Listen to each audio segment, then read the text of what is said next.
Man, this week has been crazy for Steelers fans. A key piece of our defense got injured, and now there's real concern about whether he'll recover in time. Meanwhile, a longtime veteran is finally exposing what's been going on behind the scenes. And yeah, he's not holding back. And just when things seemed like they couldn't get any crazier, unexpected information about Tomlin surfaced. Everything is happening now, and the first piece of news is already grabbing attention. Alright, let's talk about the elephant in the room. Patrick Queen went down, and the Steelers' defense absolutely crumbled without him. Like, historically bad. We're not just talking about a rough night, we're talking about the most rushing yards ever allowed at Acrisure Stadium, ever. That's not a coincidence, folks. Midway through that brutal Week 13 beatdown by the Bills, Queen left the field with what looked like a hip injury, and once he was out, it was open season on the Steelers' defense. He didn't come back, and we watched Buffalo run wild like it was a Madden rookie-level game. Mike Tomlin later said it was a contusion, and they were playing it safe. Okay, fine, but safe doesn't win games, especially not this late in the season. Now, here's where things get interesting. According to Ian Rappaport, Queen's injury might not be as bad as it looked. Word is, it's a lower back bruise, not some long-term nightmare. The hope is that he'll be back soon. That's good news, sure. But it also begs the question, even if he's back, is he actually gonna fix anything? Because let's be real, Queen's been solid at times, but not exactly the game changer we were promised when we signed him. He's supposed to be the nerve center of this defense. He's got the green dot, he calls the shots, he's the voice in everyone's ear, but right now, that voice ain't producing wins.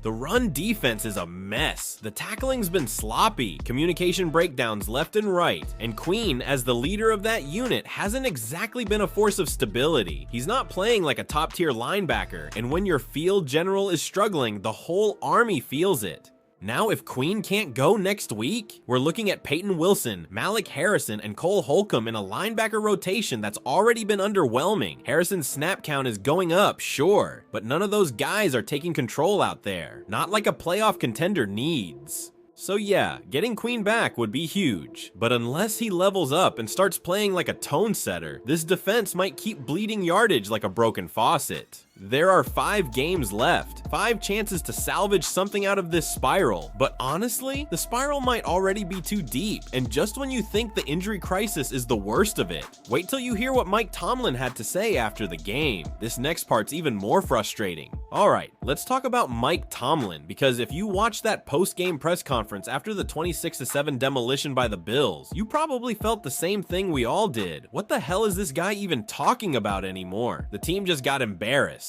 Outgained by over 200 yards, run over for 249 on the ground, couldn't hold the ball for more than 18 minutes, racked up penalty after penalty, and Tomlin's big answer to all that? I'm looking at everything. Seriously, that's it? Look, we've heard that line before. Week 8 loss? Same thing. Week 10? Ditto. Every time something goes wrong, it's, we're looking at everything, but nothing ever changes. And the worst part? The players don't look like they believe it anymore either. Aaron Rodgers looks like a shell of himself out there. Dude's throwing up career lows like he's speedrunning the decline phase. If this keeps up, how do you even justify starting him? There's no rhythm, no explosiveness, just short drives and long punts.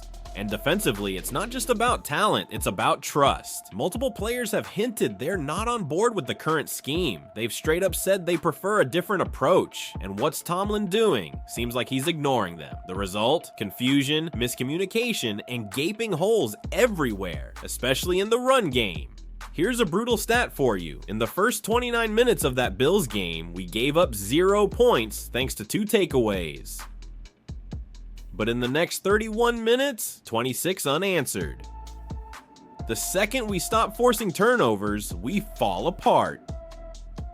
That's not sustainable, that's desperation football. Fans are starting to tune Tomlin out. The famous Tomlinisms, they're not cute anymore. They sound like recycled excuses. We're 13 weeks in and nobody knows what the identity of this team even is. Just vibes and vague answers.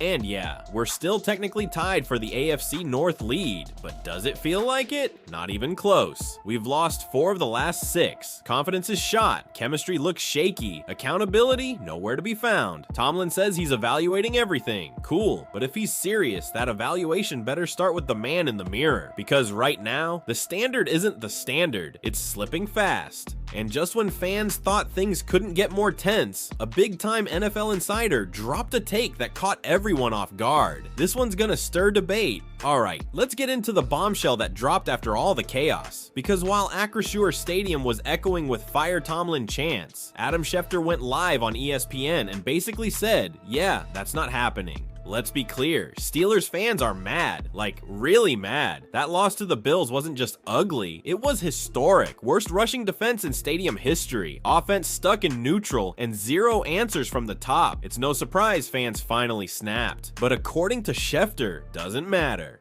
First of all, he's not going to get fired, he said. If the Steelers ever moved on, Tomlin would instantly become the most wanted head coach in football. He could get a job at any team, any network, whatever he wanted. And you know what? Schefter's not wrong. As much as fans are boiling right now, Tomlin's resume is insane. 18 seasons, 0 losing records, 12 playoff appearances, a Super Bowl ring. That kind of consistency is almost unheard of in today's NFL. But here's the problem. That's all in the past. Since 2016, no playoff wins, just a string of early exits, collapses, and frustrating seasons where the team either underperforms or barely scrapes by. And fans aren't content with not losing anymore. They want winning that matters. Tomlin did take some accountability in the presser. He didn't dodge the blame. He said, "I share their frustration tonight. We didn't do enough. That's just the reality of it." Which, yeah, true, but fans are way past frustration. They're at the point of questioning whether this entire era is just stuck in neutral. Too successful to fire, but not successful enough to actually believe in anymore. With 5 games left, Tomlin has a shot to flip the script, but it's not just about sneaking into the playoffs. It's about showing that this team can compete with the big dogs again, that it's got real direction, not just legacy.